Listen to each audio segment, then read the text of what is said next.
Hindi pwedeng hindi magti-TikTok sa Baguio. Yan, kaming apat. Oh, tara! Kailangan ng aircon dito sa Baguio. Medyo hindi naman ganun kalamig katulad dati. Pero malamig din. Kaya wala na kami aircon saan sasakyan ng kapatid ko. Yeah, tawa. Tapos, pag punta tayo sa 7-Eleven, hindi rin bukas sa kanilang ref. Oh, ganon.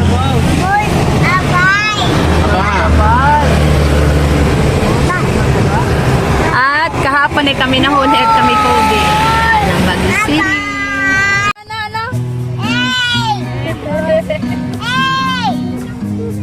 This hotel. May kasalan pala. Baguio City at night. Yan ang Baguio. Oh. Very crowded. Malamig, madaming tao. Madaming tao, napakalamig.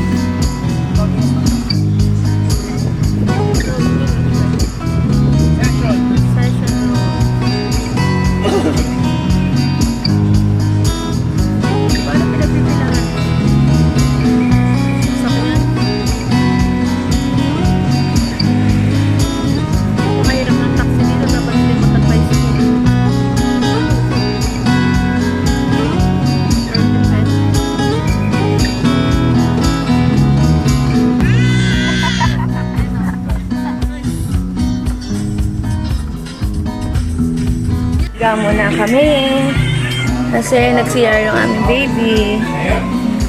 Kaya higa muna. Punta kami ng Burnham. Malapit lang dito. Tapat lang. Kaya, pagkita lang muna ng mga gamit. Kahit malapit lang kami sa Burnham, ay kami ay hindi kagad nakapunta sa sobrang pagod, tas madami kaming gawa. Kaya ayan, long second day namin, nagpunta kami ng bike ang mga bata.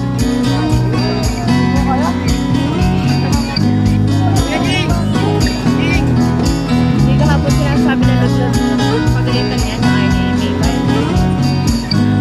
Go! Go! Go! Go! Go! Go! Please! Hindi po nakakaintindi ng dahan-dahan. Ang mata... Sa? Sayang, dapat yan na lang.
Anak, wag na ninyong tapusin. Lumiko na ikaw agad dito, ha?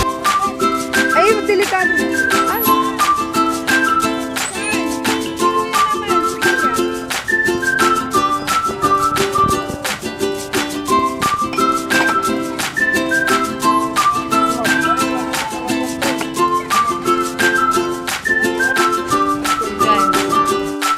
Akala ni Pogi siya ang aking binibidyo. Ay, yung mga tao naman sa likod niya. Pa-cute talaga naman. Oo.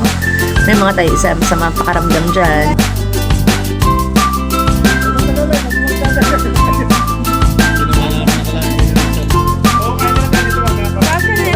Kami ay nag-night market ni Kuya. Night market na. Mga aking binata. Agap ako laging nagising at naligo na ako agad dahil tulog pa ang aking mga kasama para marami akong aabyarin. Laging maagap nagigising ang baby namin. Ayan o, tamo o, nakaterma pa yan. O, pupunta siya doon sa 5th floor. Pupuntahan niya yung kanyang lolo't lola. Doon naka-room. Ayan o, sa elevator. Kami ay nasa 3rd floor. Sila naman ay nasa 5th floor. Sina mami.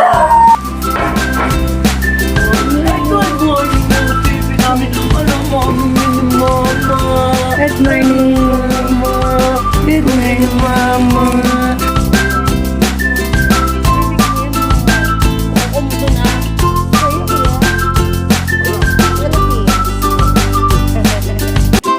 Good morning, Baguio. Our third day. Wow, ganda naman ng veranda. Akala ko'y tunay. Laging nag-uusap-usap sa mga plano. Ayan, kung anong gagawin, at kung saan pupunta. May strawberry dyan. Ayan naman ang aming room.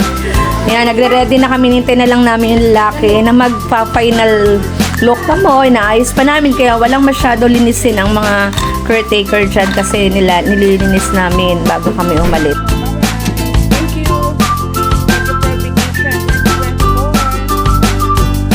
Hintay ko pa yung down payment nila dyan. Kailangan kasi nasa kanila ang susi at bago kami makaalis. So yan, alis na kami ng Baguio. Pupunta kami ng Strawberry Farm. Nagdaan kami sa sobrang layo at kanan nyo naman ang mga fog. Wala ka nang makikitang kabahayan sa baba. Sobrang dami ng fog sa Benguet, sa La Trinidad. So, napaka-traffic niyan. Traffic kami kaya kami ay nag-U-turn na. Super traffic.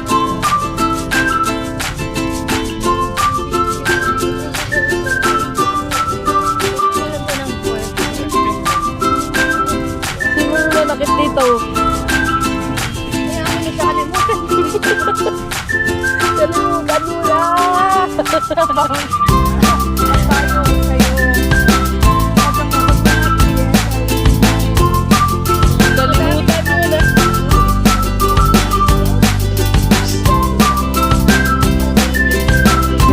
Oh man. Punta ka na nun, nakaliwa. Nasaan na kayo, Kuya Chris? See you next week. Bye, Baguio. See you next year. See you next year, Baguio.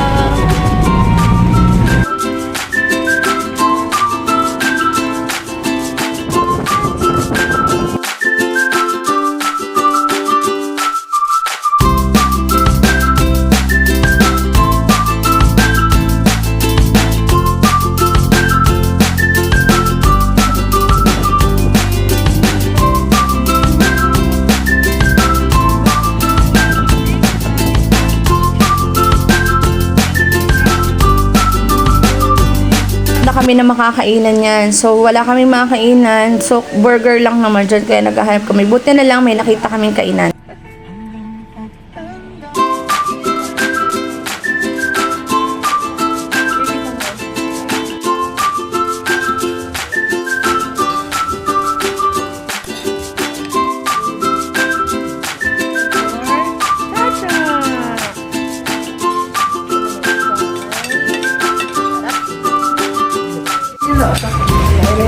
Pa, magsigarilyo ko.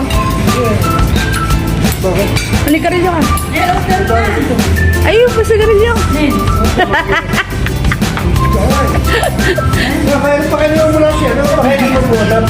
Namin na kainan ay dumiglang dumating si na mami. Kaya nagkita-kita rin kami doon. Nag-order din sila nung kinain namin.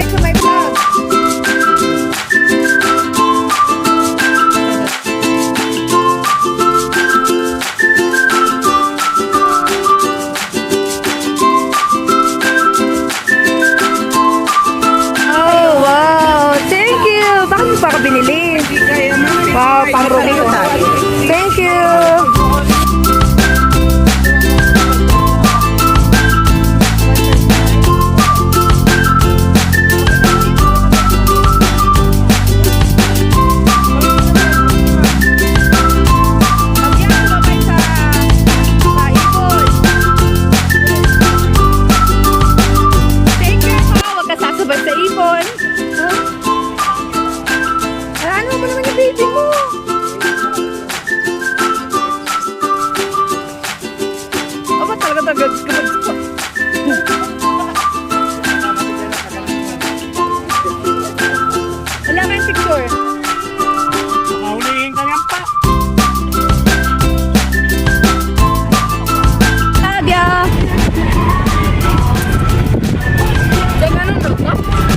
Okay, sa mga pupunta sa strawberry sa lubong strawberry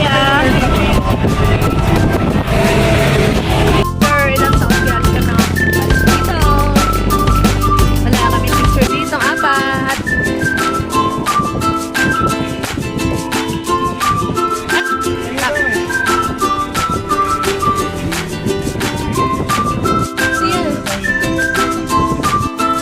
Paano kaya sila namamalengke? Saan kaya sila dumadaan? Mabait na tindahan. Sana maraming kumain sa inyo kasi nagpatay kayo sa amin. Yan ang mabait na tindahan. Pinatay kami. Doon! Doon! Doon! Doon!